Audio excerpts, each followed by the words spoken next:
Welcome बच्चों, dear sir Jagdish class. आज के क्लास में हम लोग पढ़ेंगे इमेज इन कॉनकेव मिरर, अवतल दर्पण में प्रतिबिंब।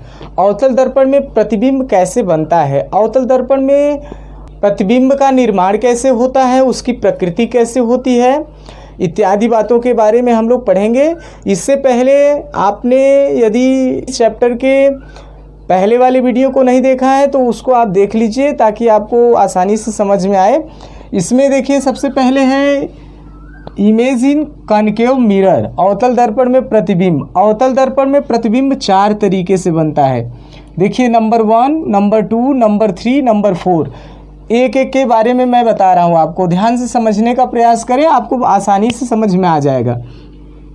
ये देखिए मेन एक्सिस होता है, जब कोई प्रकाश का किरण अनंत से अवतल दर्पण पर मुख्य एक्सिस मतलब कि मुख्य अक्ष के समांतर आए और अवतल दर्पण से टकराए, कॉनकेव मिरर से टकराकर वह फोकस बिंदु से वापस चला जाता है, यानी फोकस पॉइंट से वह रिटर्न हो जाता है, पहला।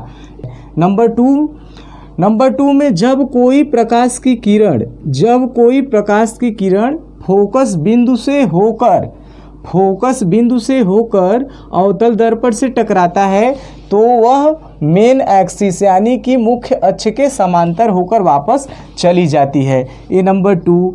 नंबर 3 में बच्चों देखिए, नंबर 3 में क्या है, वक्रता त्रिज्या। देखिए इसका सेंटर है यहाँ, वक्रता त्रिज्या।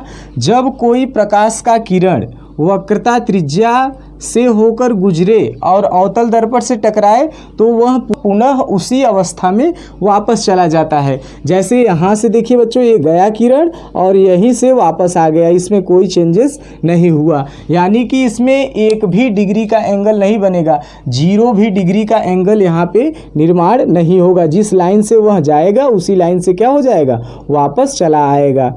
और ये देखिए नीचे से गया था, अब इस बार हम लोग ऊपर से ले लेते हैं, ऊपर से भी वही प्रोसेस रहेगा, इसमें भी 1 भी डिग्री का एंगल नहीं बनेगा। ये है कर्वेचर सेंटर यानी वक्रता केंद्र। और इसके बाद देखिए 4th पॉइंट में क्या है, जब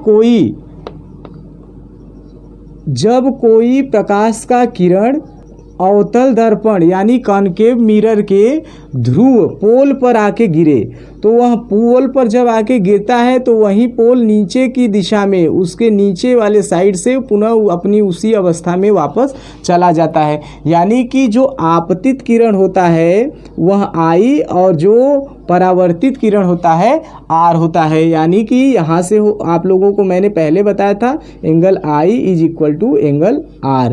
अब इसके बाद बच्चों हम लोग अगली टॉपिक में चलते हैं। अब बच्चों हम लोगों का अगला टॉपिक है, जब वस्तु अनंत पर हो तो जो वस्तु द्वारा प्रतिबिंब बनेगा वह कैसा बनेगा। मान लेते हैं यहाँ से वस्तु का प्रकाश हमारे अवतल दर्पण पर टकराया, जब अवतल दर्पण से टकरा रहा है तो वह फोकस बिंदु से वापस चला जाता है। पुनः हमको किसी भी फिगर को ड्रॉ करने के लिए, किसी भी प्रतिबिंब को बनाने के लिए 2 किरणों की आवश्यकता होती है। तो देखिए एक किरण ये हो गया और एक किरण हम और ले लेते हैं। ये किरण देखिए मैंने यहाँ से फिर ले लिया, ये मुख्य अक्ष के समांतर किरण, ये यहाँ हमारे अवतल दर्पण पे टकराया। जब मुख्य अक्ष के समांतर हमारा किरण अवतल दर्पण से टकराता है तो कहाँ से गुजरता है, फोकस बिंदु से। जब फोकस बिंदु से यह गुजरता है तो देखिए फोकस बिंदु से यहाँ पे गुजर जाता है। अब मैंने आपको पहले बताया था कि जहाँ पर ये दोनों रेखाएं आपस में प्रतिच्छेद करेंगी वहीं पर हमारा प्रतिबिंब बनेगा। तो अनंत से आने वाली प्रकाश वस्तु के किरण की जो प्रतिबिंब बनेगा वो कहाँ बनेगा, फोकस बिंदु पर। तो इसमें क्या क्या पॉइंट मिला, प्रतिबिंब कहाँ बना। तो आपसे यदि क्वेश्चन पूछा जाए कि जब अनंत से अवतल दर्पण पर कोई प्रकाश की किरण आके टकराती है तो उसका प्रतिबिंब कहाँ बनता है, तो आप यहाँ लिखेंगे फोकस बिंदु पर, फोकस बिंदु पर। अब दूसरा टॉपिक, वस्तु जो बना है वह रियल है कि इमेजिनरी है, जो वस्तु हमारा इससे ड्रॉ हुआ है वास्तविक है कि काल्पनिक है। जो अवतल दर्पण के राइट साइड में होता है वह इमेजिनरी होता है, यानी काल्पनिक होता है। जो लेफ्ट साइड में होता है वह होता है रियल। तो ये देखिए, ये यहाँ से राइट, यहाँ से लेफ्ट, तो लेफ्ट में है तो यहाँ पे लिखेंगे वास्तविक। प्रतिबिंब कैसा बना है? वास्तविक। अब देखिए तीसरे नंबर का टॉपिक आया कि जो वस्तु है उसका प्रतिबिंब वस्तु से छोटा बना है कि वस्तु से बड़ा बना है। तो सबसे पहले आप देखिए यहाँ अनंत से आ रही है, अनंत से मतलब बहुत बड़ी वस्तु कोई रही होगी और उसका जो प्रतिबिंब आके अवतल दर्पण से टकराई और उसका प्रतिबिंब कितना छोटा सा, देखिए पॉइंट के जैसा बन रहा है, तो यहाँ पे लिखेंगे वस्तु से छोटा। इसके बारे में एग्जामिनेशन में अक्सर 2 नंबर का पूछा करता है जब वस्तु वक्रता केंद्र से बाहर हो। यानी देखिए हमारा फोकस बिंदु है, फोकस बिंदु एफ है और ये वक्रता केंद्र है, वक्रता केंद्र क्या होता है? सी। यानी ये हमारा सी है और ये हमारा एफ है। इसके बाद हमको बताना है कि इस पे जो बनेगा इमेज वह कैसा होगा, उसका नेचर कैसा होगा, इमेज का जो नेचर है इमेज का कैसा। अक्सर एग्जाम में यह 2 नंबर का पूछा करता है प्रकृति। तो सबसे पहले ये हमारा वस्तु हो गया, इस वस्तु से प्रकाश के अनंत किरणें निकलेंगी। अनंत किरण हर एक दिशाओं में निकलती जाएंगी, हर एक दिशाओं में। तो इसमें हमको कौन सबसे पहले लेना है?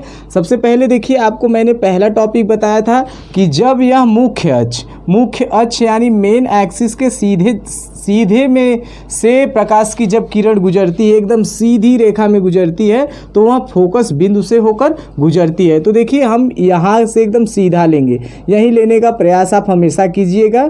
अच्छा, एक प्रश्न आपके माइंड में उठ रहा होगा, ऐसा क्यों हम लोग ले रहे हैं, एकदम सीधा क्यों ले रहे हैं? तो एकदम सीधा इसलिए हम लोग ले रहे हैं क्योंकि हमको ऐसे लाइन को लेना है जिससे यह पूरा एक्सिस या अक्ष जो है बने, और ऊपर नीचे इस दूसरे साइड ले लेंगे तो हम लोगों का नहीं हो पाएगा।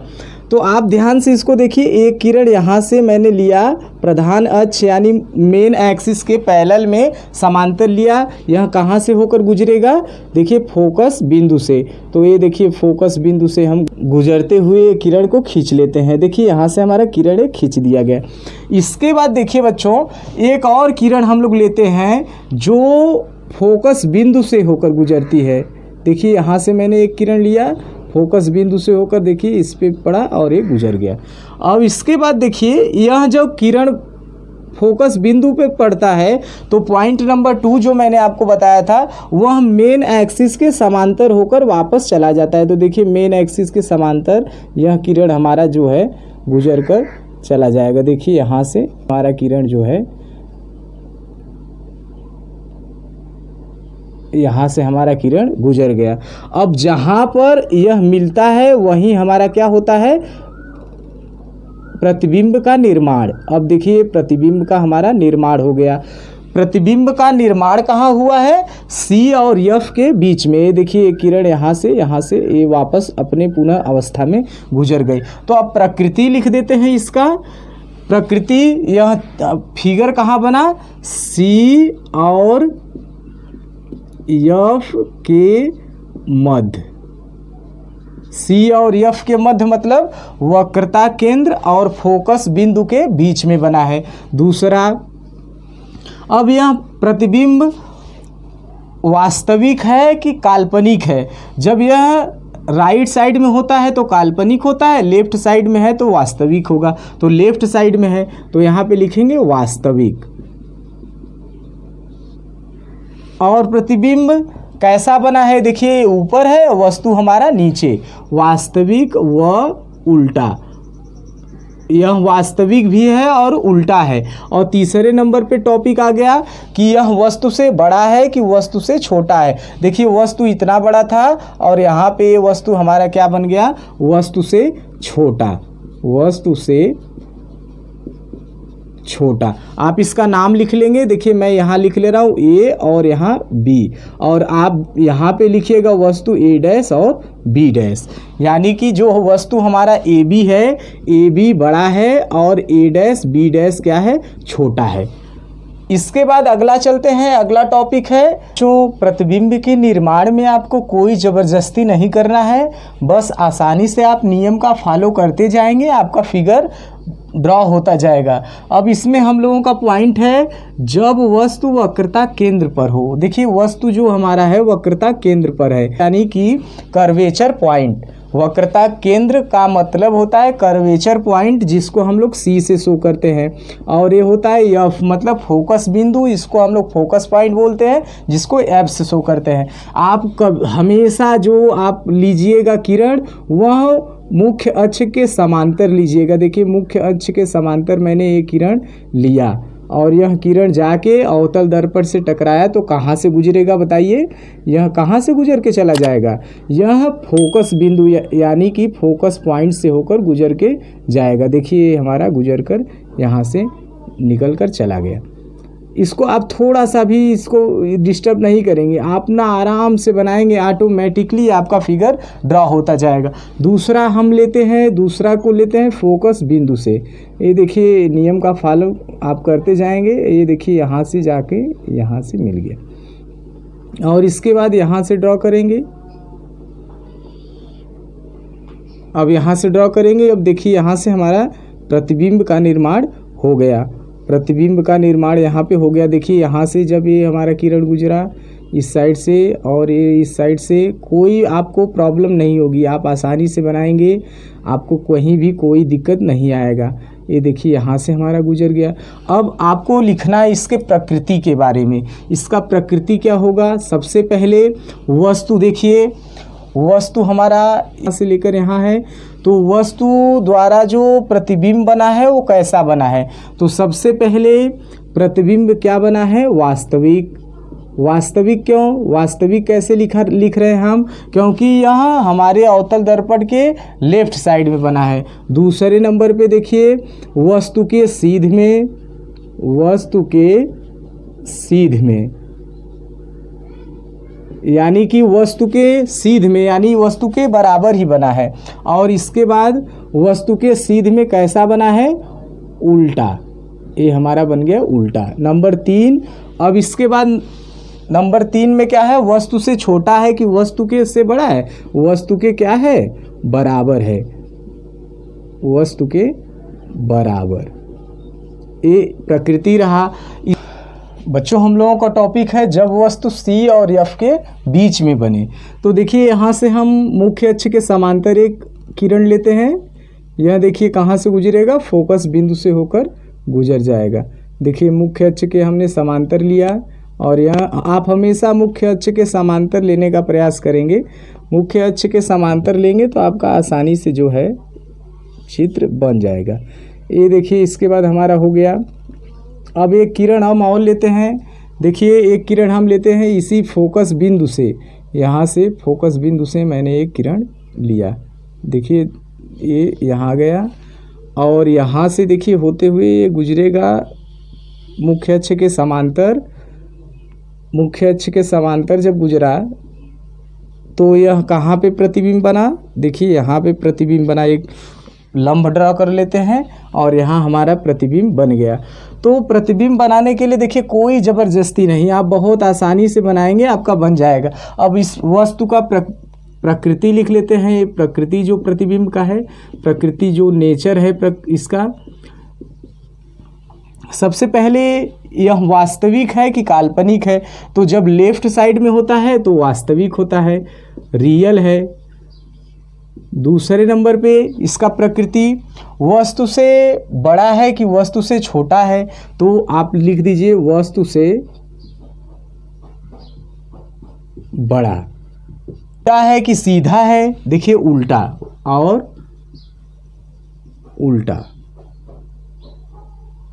वस्तु से बड़ा है और उल्टा है। और इसके बाद कहाँ बना है? सी से पहले। सी क्या है भाई? कर्वेचर पॉइंट यानी कि वक्रता बिंदु से पहले। यहाँ आप लिख देंगे वक्रता बिंदु से पहले। वक्रता केंद्र भी इसको बोलते हैं। ये पहले ये हो गया नेचर। अब हम लोग चलते हैं जब हमारा वस्तु एफ पर हो। अब बच्चों मैंने वस्तु को फोकस बिंदु पर रखा है। देखिए फोकस बिंदु पे रखने पर प्रतिबिंब कहाँ बनता है और प्रतिबिंब का नेचर कैसा रहता है। चलिए इसमें स्टार्ट करते हैं। सबसे पहले मैंने एक इस पे ड्रॉ किया। देखिए ऐसे यहाँ से एक प्रकाश का किरण ड्रॉ कर लिया। तो जब ऐसे प्रकाश का किरण हमने ड्रॉ किया तो यह सीधे में इसके चला जाएगा। फिर मैंने ऐसे ड्रॉ किया, देखिए एकदम मुख्य अक्ष के समांतर। जब मुख्य अक्ष के समांतर हम ड्रा करेंगे तो कहाँ से गुजरेगा, आपको मालूम है, फोकस बिंदु से। देखिए फोकस बिंदु से होकर यहाँ से गुजर जाएगा। फोकस बिंदु से होकर गुजर गया हमारा ये। इसके बाद हम क्या करते हैं कि अब यहाँ से एक हम पोल के ध्रुव पर ड्रॉ करते हैं। देखिए ध्रुव पर जब ड्रॉ करते हैं, जितना यह कोण बना के इधर से आएगा उतना ही कोण बना के वापस चला जाएगा। अब ये देखिए यहाँ से हमारा प्रतिबिंब कहाँ मिल रहा है, यहाँ से देखिए जाने के बाद पुनः अपने उसी दिशा में यह वापस रिटर्न हो जाएगा। तो देखिए कहीं नहीं मिलेगा, इस पे प्रतिबिंब हमको पता नहीं लग पाएगा कहाँ बन रहा है। जब हमने फोकस बिंदु पर वस्तु को लिया तो हमको पता नहीं लग पाएगा कि हमारा प्रतिबिंब कहाँ बना है, लेकिन इसके प्रकृति के बारे में हम लोग लिख लेंगे कि प्रकृति इसका कैसा है। चलिए तो प्रकृति इसका लिख लेते हैं। प्रकृति इसमें सबसे पहले लेंगे वस्तु से बहुत दूर। अगर यहाँ पे छोटा है तो बहुत दूर बन रहा है, इसका मतलब वस्तु से बड़ा। और वास्तविक, और इसके बाद अनंत पर, यहाँ लिख लेंगे अनंत पर बनेगा, अनंत पर। यही रहा। अब हम लोगों का अगला टॉपिक है जब फोकस बिंदु और ध्रुव के बीच में हो, यानी कि P और F के बीच में हो। यही हमारा लास्ट होगा। आप ध्यान समझिए, ये सबसे इम्पॉर्टेंट है क्योंकि यही अक्सर एग्जाम में पूछा करता है। अब देखिए बच्चों, जब हमारा वस्तु P का मतलब होता है पोल, पोल को हम लोग बोलते हैं ध्रुव, P और F के बीच में हो, तो सबसे पहले देखिए इसके मुख्य अक्ष के समांतर मैं इस पे एक किरण का खींच लेता हूँ। ये देखिए किरण हमने खींच लिया। तो मुख्य अक्ष के समांतर जो किरण रहता है कहाँ से गुजरता है, फोकस बिंदु से। देखिए यहाँ से मैंने फोकस बिंदु से इसको कर लिया। और इसके बाद एक हमने, और जितना कोण बनाकर आएगा उतना ही कोण बनाकर वापस चला जाएगा। अब यहाँ से इसको भी बढ़ा लेते हैं। देखिए ये हमारा यहाँ से गया था किरण, यहाँ से वापस रिटर्न आ रहा है, और ये देखिए यहाँ से, और यह किरण यह भी हमारा वापस आ रहा है। देखिए इस साइड नहीं मिलेगा, आप इस साइड देखिए, जितना जितना दूर जाएगा उतना ही इसमें दूरी बढ़ता जाएगा। तो अब देखिए इसको बढ़ा लेते हैं ऊपर। देखिए इसको यहाँ से बढ़ाते हैं और इसको भी यहाँ से हम क्या कर लेते हैं, बढ़ा लेते हैं। देखिए जब इसको आगे हम लोग बढ़ाएंगे तो एक जगह जाके ये दोनों आपस में क्या हो जाएगा, क्रॉस कर लेगा। तो देखिए यहाँ पे क्रॉस कर लिया। अब यहाँ से हम इसको यहाँ भी ड्रॉ कर लेते हैं, इसको पॉइंट ड्रॉ करके बना लीजिए। और इसके बाद जब हम यहाँ ड्रा करते हैं, देखिए यहाँ से हमारा वस्तु बना है। अब इसकी प्रकृति क्या होगी, इसकी प्रकृति आप ध्यान से समझिए। सबसे पहले यह वास्तविक होगा कि इमेजिनरी होगा, क्योंकि देखिए राइट साइड में बना है। तो देखिए एक काल्पनिक है, देखिए काल्पनिक है, इसलिए एग्ज़ाम में बहुत बार पूछा जाता है कि वह कौन सा दर्पण है जिसमें इमेज काल्पनिक बनता है। तो अवतल दर्पण है, कॉनकेव मिरर। दूसरे नंबर पे यह कैसा बना है, वस्तु की सीध में। देखिए वस्तु की सीध में। अब तीसरे नंबर पे वस्तु से बड़ा, वस्तु से बड़ा। ये हमारा हो गया। इसके बाद कुछ हम इम्पोर्टेंट टॉपिक को इसमें मेंशन कर रहे हैं जिसको आप ध्यान से देखकर समझ लीजिए, और इसके बाद पूरा फिनिश होगा। देखिए बच्चों, इसमें सबसे इम्पोर्टेंट टॉपिक है ए पी और एफ के बीच में, यानी कि पोल और फोकस बिंदु के बीच में कोई भी फिगर नहीं बनता है। नोट करते जाइएगा। फोकस बिंदु और पोल के बीच में कोई भी फिगर नहीं बनता है। जैसे जैसे हम फिगर को दर्पण के पास लाते हैं वैसे वैसे जो प्रतिबिंब बनता है दर्पण से दूर होता जाता है, और जब दर्पण के पास आता है प्रतिबिंब वह धीरे धीरे छोटा होता है और जो उसका प्रतिबिंब होता है धीरे धीरे बड़ा होता है। देखिए सबसे पहले जब मैंने यहाँ पर सी के पहले जब हम लोगों ने रखा तो वो कहाँ प्रतिबिंब बना था, सी और एफ के बीच में, सी और एफ के बीच में छोटा बना था। और जब हमने सी पर रखा तो प्रतिबिंब हमारा और आके इधर बन गया। जब हम धीरे धीरे इधर बढ़ रहे हैं तो प्रतिबिंब हमारा धीरे धीरे इस साइड बढ़ता जा रहा है और बड़ा होता जा रहा है। तो बच्चों यदि आपको वीडियो पसंद आती है तो आप अपने दोस्तों के साथ शेयर ज़रूर कीजिए और आप चैनल को सब्सक्राइब कर लीजिए ताकि आने वाली वीडियो की नोटिफिकेशन आपको मिलती रहे। तो बने रहिए डियर सर जगदीश चैनल में। Thanks for watching, see you next video.